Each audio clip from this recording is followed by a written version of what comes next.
Kapkan just got the best buff that he's ever had, and is now stronger than ever before. You can now stack Kapkan traps on the same doorway, meaning doorways can now be fully lethal and an operator can go from full health to fully dead if they're not careful. Originally on his release, Kapkan had 3 traps that did enough damage to kill any operator, but also had bright red lasers that were super obvious and easy to spot out. When they first changed Kapkan, Ubisoft decided to remove this feature, but at the same time made the traps less powerful, with his traps only doing 60 damage. This is when they also added 2 extra traps to his arsenal for a total of 5 traps. Now thanks to the current patch, you can stack multiple traps on the same door to shut down an enemy rush or go for the shot at getting some free kills. This is an amazing change for Kapkan, as he can now be more versatile and useful in certain situations. You can stick to using the traps on all separate doorways to cover as much ground as possible, or you can throw all 5 on a single doorway to stop a Finka boosted overhealed Montang with his shield fully extended. That's a little tougher to do though, because as it turns out 5 traps on a single doorway is super obvious, meaning they'll most likely just shoot them off. Because of the stackability feature Ubisoft introduced, you can now decide how much ground you want to cover using the traps and how lethal you want to be with them. Do you want to put 5 Kapkan traps on a single door to blast the enemies into another dimension, or spread them all out and go for that heavy info type of play?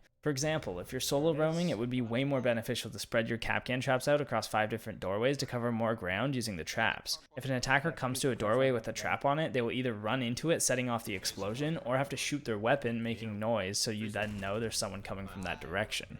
This can be compared to using them to only hold a specific area, such as the west side of Oregon, where you can stick 2 traps on the showers hall door as well as the dining door to kill any attacker who's coming in from this side of the map without droning the doorways out beforehand. This change is absolutely massive to stop rushes as well. Rushing is completely shut down and super sketchy if you know the other team is running a Kapkan now. The rushing attackers have to either check both sides of every doorway they come up to, or randomly guess and hope that there aren't Kapkans stacked on them. Otherwise, their life could be gone in an instant. 120 damage from 2 of his traps will down any 1 or 2 armor operators. Luckily for our 3 armor pals like Fuse and Gridlock, it takes 3 traps to fully take them out. But then again, nobody really plays these guys, and 2 Kapkan traps still only leave them with 5 HP. One more option you may be able to pull off is putting an obvious trap at torso level on one side of the doorway and 2 others on the opposite side of the door frame at ankle level. Attackers could then walk up to the door, shoot the obvious trap, not check the other side, and lose their life. There's a lot more great Kapkan tips that will make your Kapkan play even stronger and more versatile, allowing you to pull different tricks out throughout your defense rounds to continuously surprise the attackers, get the jump on them, and give yourself a huge advantage.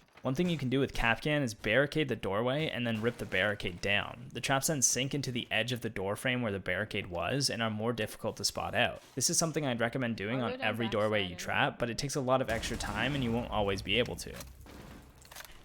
Where's the Flores?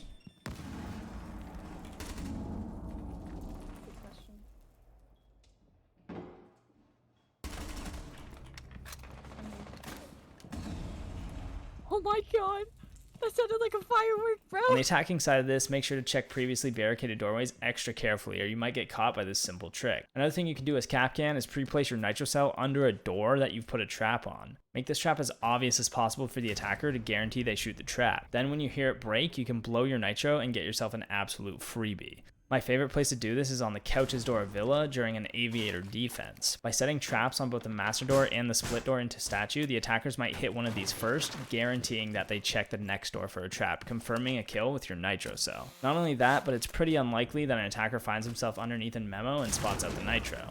Kapkan is also Russian, meaning he's jacked out of his mind, probably has a pet bear, and enjoys a fair amount of vodka. Luckily, Ubisoft didn't code this into the game though, so his vision while using him is as sharp as ever, and there's no Ushanka wearing polar bears following him around. That being said, his PP-19 does bite like one, being one of the strongest submachine guns in the game until Ubisoft decides it's next on the hit list for recoil nerfs. Alongside that, he's got the best pistol in the game and the choice between impacts and a nitro cell, which are both great options. The impacts are a great option if you plan on doing a heavy roam, allowing you to open hatches, make rotates, or catch the newest R6 operator Pokemon, while the nitro cell is never a bad pick and can always be used in some sort of way.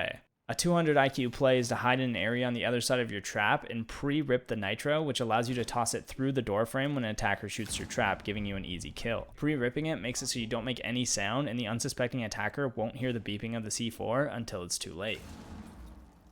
Now let's talk about the do's and don'ts of trap placement. Too often I see Kapkan players at even the highest rank in the game put traps so obvious the 3 blind mice would even notice them. Kapkan traps are best on doorways that are either next to another wall or object, blending the trap into the environment and making it much less noticeable. This way, instead of a nub sticking out in the middle of the open, the trap is much more discreet and less likely to be noticed. The other advantage of placing traps this way is any attackers that are face checking as they clear are not going to check the wall side as there's no threat from a defender coming through a brick wall beside them. This way they'll have their sights up looking for defenders in the room they're about to enter, and they won't see the trap on the wall side of the door frame. My favorite spot to put Kapkan traps is the waiting room double door on Theme Park, because the Kapkan trap sinks between the 2 door frames and the symmetry between the 2 is perfectly balanced, disguising the trap beautifully. Going through each map in a custom lobby and seeing the best spots for traps is a great way to find good and bad spots for them. Another bonus of being able to put Kapkans on the same door is that now if you run out of time in prep phase, you can always throw a second or third trap down on the same doorway. Too often before, the round would start and I'd still have 2 or 3 traps in my pocket with nowhere to put them. Putting traps on the doorways to the objective can also be really strong in some sites. The dining site on Villa is a great example of this. Putting traps on the dining side of the memorial door and on the China door are 2 great spots. Near the end of the round, when attackers are making their final push on site, it's very unlikely they check these spots, as the immediate threat of the defenders on site will be the only thing on their mind.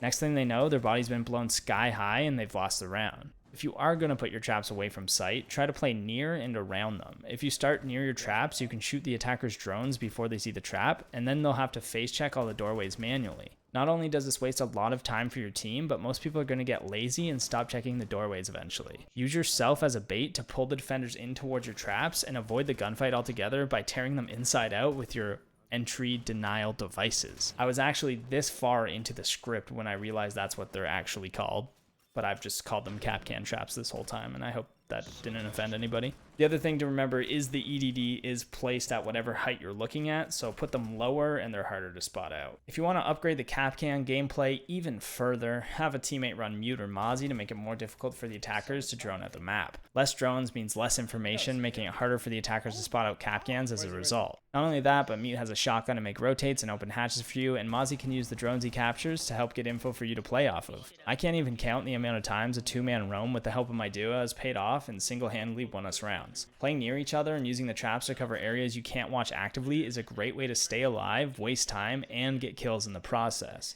You could even get your friend to bust out a clash and play off of the traps as well. People always freak out as soon as they see a clash, meaning they won't even have the thought of Kapkan's traps in their heads and might just barrel through a doorway and get blown to pieces. If you're playing the clash, stand back from the doorway and wait for the attackers to push in to try to kill you. It's very unlikely they will look for the trap first, and you don't even need to use your zap. If you're looking for a more fun way to play Kapkan, you can also stack a Goyo shield in the same doorway you put the trap on. When an attacker comes through to vault the shield, the trap will activate, blowing up the Goyo shield, and will kill them instantly. Most players in higher ranks will either shoot the Kapkan or blow up the Goyo shield, so maybe leave this strategy for the casual matches.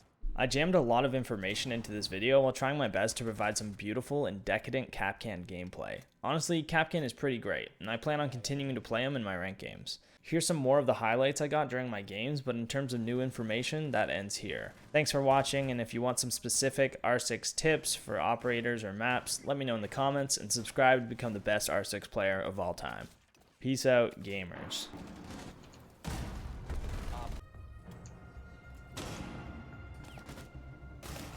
That's his brain. Oh, one's piano window. Yo, piano window. Bathroom window now. I'm gonna jump out on this guy. He's in bathroom, What? He's dead. Oh my god. Piano door, piano double. What? What is happening? Did I kill someone with the Kapkan? I think you did. Oh no, he walked through a Kapkan front door. Yeah, he's gonna come blue maybe? I don't know. What just happened? I didn't get an assist, so one of them's low. Lost their fucking marbles.